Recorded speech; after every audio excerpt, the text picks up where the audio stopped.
So staying focused was a huge problem for me until I discovered the concept of deep work many years ago. That's why in today's video I'm going to share how you can use deep work to number 1, get the right things done, number 2, get more done while working less, and number 3, how to consistently produce higher quality of work. Doing deep work has allowed me to consistently get more done while working only a few hours a day. This video will be especially valuable for you if you are an ambitious person and you want to achieve meaningful things and also live a fulfilling life. So let's first define what is deep work. According to the author Newport from the book Deep Work is focusing completely on a challenging task without any distractions and pushing your brain to the limit. By doing this, you can create your best work and achieve more. Now with this understanding, let's explore why deep work is more important than ever. In this modern age, we are constantly hit with distractions, notifications, emails, social media, and in addition to that, we are getting more and more stimulated. With the rise of short-form content, starting with TikTok,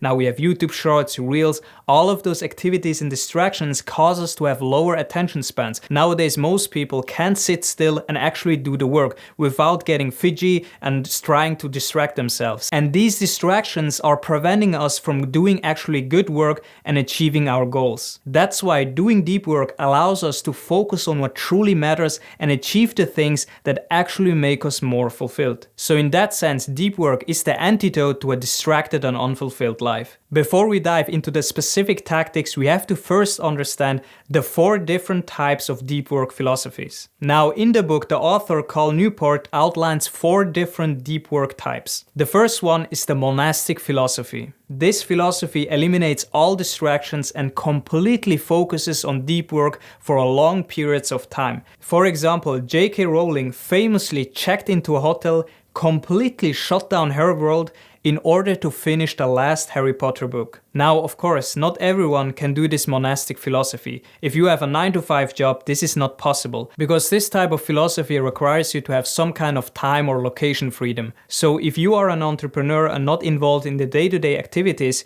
you can do this type of philosophy. You can lock yourself in a hotel or in your home for 2 to 3 weeks and completely focus on the biggest project and let go of everything. So for me, since I quit my corporate job, I can go all in and focus on one project. This is exactly what I've done between December and March. I was completely focused on creating as much valuable content as possible. Now the second philosophy is the bimodal philosophy. This involves a split time of deep work and shallow work. Shallow work are, for example, meetings and admin tasks. So one famous person that practiced the bimodal philosophy is Carl Jung. He was a psychologist and had a practice, so he had to go to the clinic and serve his patients. So he would split time by doing deep work, for example working on his new book or new theories, and then he will change to shallow work, in other words serving his patients or doing admin work or lectures. Now I find the bimodal philosophy to be most suited to knowledge work. For example, if you are a content creator, you can balance shallow work and deep work. In deep work, you can do things like creating videos or essays,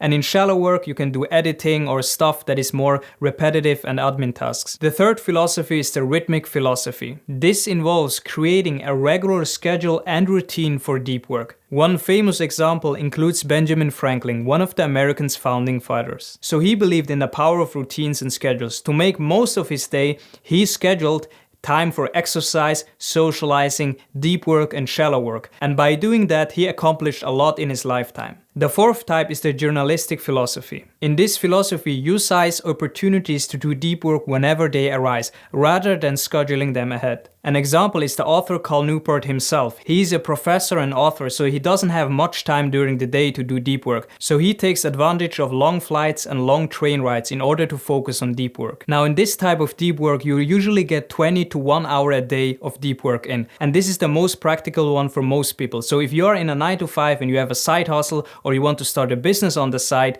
you want to use this type of philosophy. Now an important note, these deep work types are not fixed. You can be a mix of all of them, but it is important to understand where you are on the spectrum. But this hasn't always been the case for me. When I used to work in corporate, I only had about 1 to 2 hours a day where I could incorporate deep work, usually in the morning. So you have to be practical, but it helps if you understand the different levels. Also, it is important to know that every type has pros and cons. For example, my ideal scenario is the first philosophy, the monastic philosophy. I've done that many times in my life and I achieved a lot of things during that time, but there's always a caveat, a drawback to it. If you go all in and completely shut down your world, your social life will get messy, your family life, and you will neglect and sacrifice a lot of things. So there's always pros and cons, so you want to weigh them out. So now that we understand the different philosophies and spectrums of deep work, let's focus on how to actually do deep work. First, we have to set clear goals for our deep work session, because without a clear goal, we won't have long-term focus that is essential to doing deep work. Okay, to make things practical, let's say you are a content creator.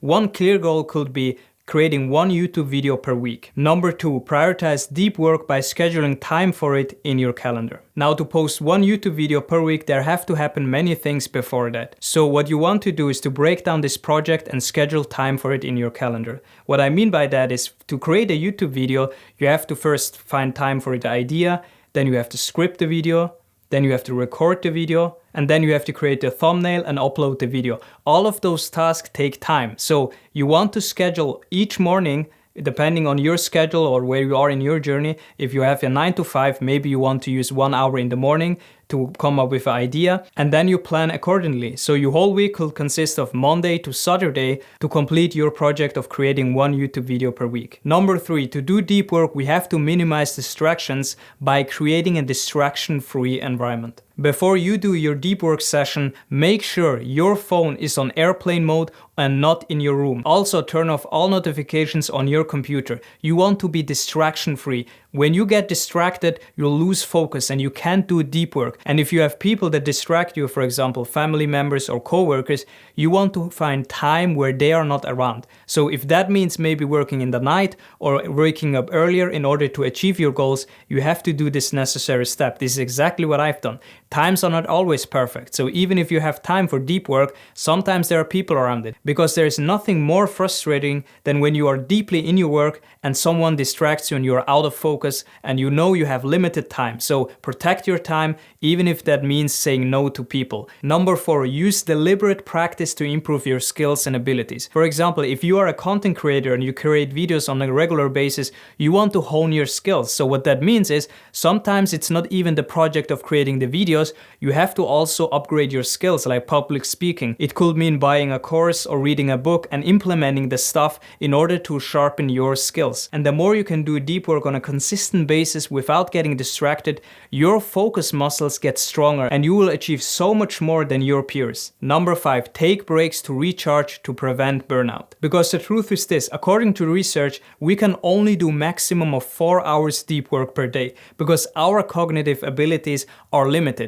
What that means is our brain needs time to recharge, and the best way to do this is to take a break, because doing deep work is cognitively very demanding. Because think about this, when we are doing deep work, we're really pushing the limits of our brain. That's why we produce our best work when we do deep work. So what I typically do is, in the mornings I have a 4-hour block for deep work. I work 1.5 hours intensely on one project, as much as distraction-free as possible, and then I take a 30-minute break. And then after 2 to 3 cycles, my deep work session is done. I'm not trying to work on the biggest project. Then I do my admin task for the rest of the day, like meetings and shallow work. In the book, the author Cal Newport suggests us to have a shutdown ritual. What he means by that is, after work, we want to completely shut down and let go of work. No more emails, no more Slack messages, because as I said before, rest is incredibly important to replenish your energy. Now, this is not a popular message here, especially in the hustle culture. Most people think the more you work, the more you get done, but this is not the truth. Of course, you want to work hard, but you want to also work smart, and this is what deep work is about. Now, I know shutting off from work is easier said than done, especially if you love most of your work like I do. Sometimes I know I have to shut down from work. Also, what we know from neuroscience is, when we rest and do leisure activities,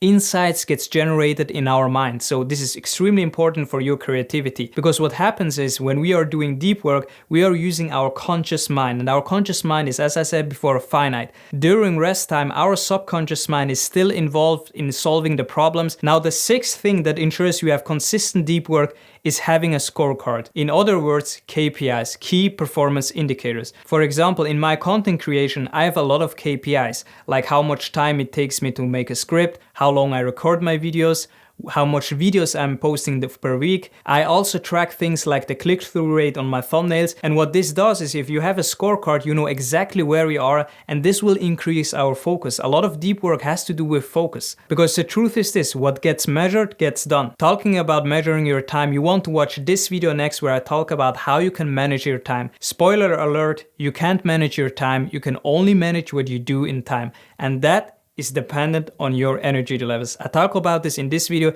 It's a very short, comprehensive, tactical video that you want to watch next after this video. If you found this video valuable, let me know your thoughts below. Like, comment, subscribe, and hit the notification bell to be notified whenever I post a video.